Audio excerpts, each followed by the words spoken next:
fear. We're hardwired to respond instantly to certain threats or alarm signals. It's a process that's vital for our survival. And one of the most amazing cases I've seen recently is that of a man who's completely lost this ability. In 2013, Jordy did a tandem skydive for charity.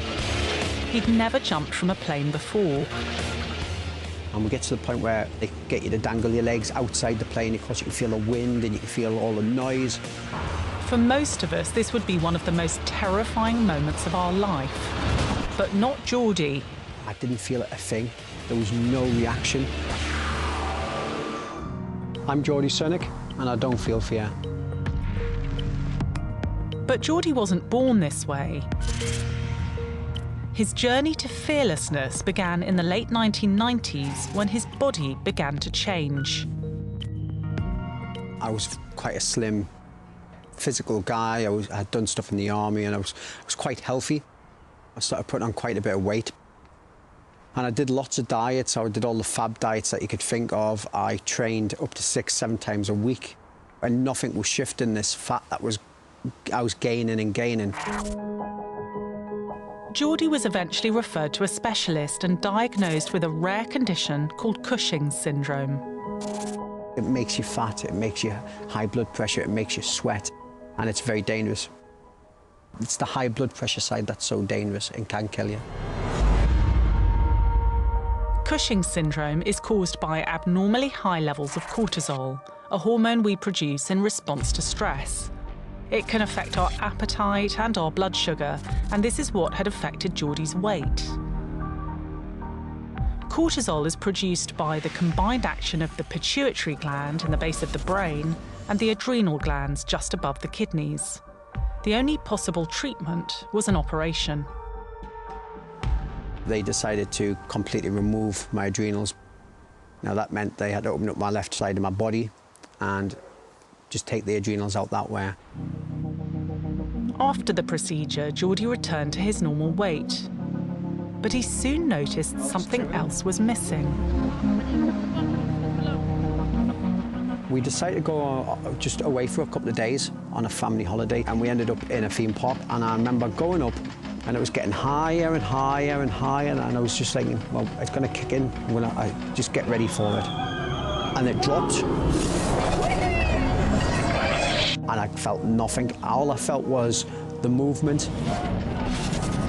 And I thought, you know what? I know there's something not right here. Jordy began to realise he could no longer feel fear.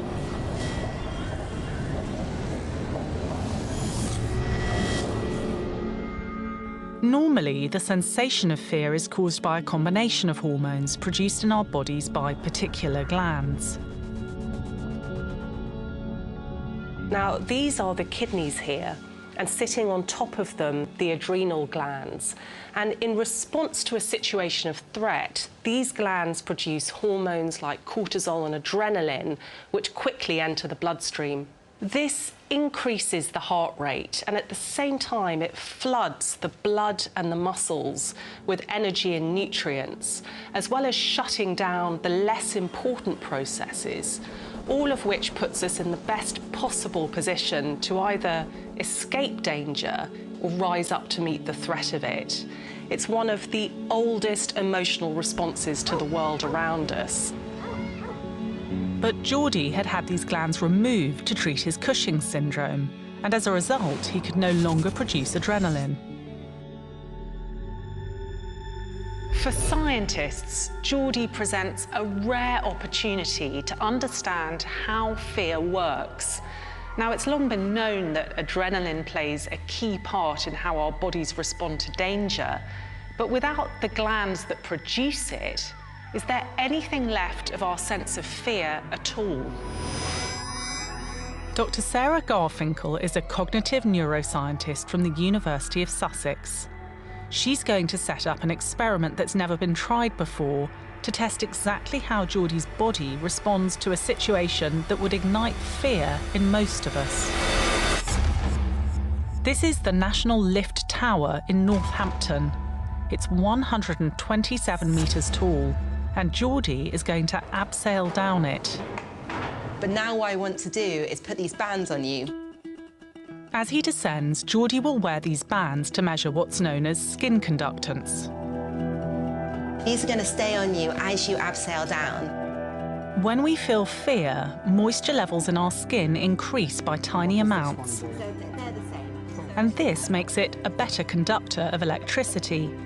The bands will detect any such minute changes in Jordy. If his body isn't displaying these typical fear responses, then that means that he's not getting the body saying, I'm scared. And if the body's not saying, I'm scared, then it's not telling the brain, I'm scared. And then you don't get this sort of feedback loop. In most of us, fearful emotions are controlled by a part of the brain called the amygdala.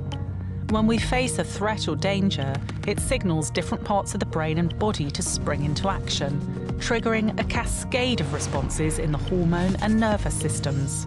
Normally, this includes the release of adrenaline. Right, Okay. then, let's do this. Good luck. I'll see you on the bottom. Good. You ready? Yeah. Oh. There we go. Going over the edge is the moment you'd expect would trigger the cascade of fear responses. The experiment will show whether, with adrenaline missing, any of the system still works in Jordy. Dr. Garfinkel can now analyse the data collected during Jordy's descent. That's where you should be seeing this line here. So I know on the graph where you were just starting your descent. This graph plots any change measured in his skin conductance. And what is so interesting about this graph is where we would expect there to be a big peak, there is absolutely no rise at all. It's completely flat. You've got like the tiniest little bump there. That's telling me it is working and it is reading. You're just not having a response. The experiment has shown that without adrenaline, Jordy's entire fear response has broken down.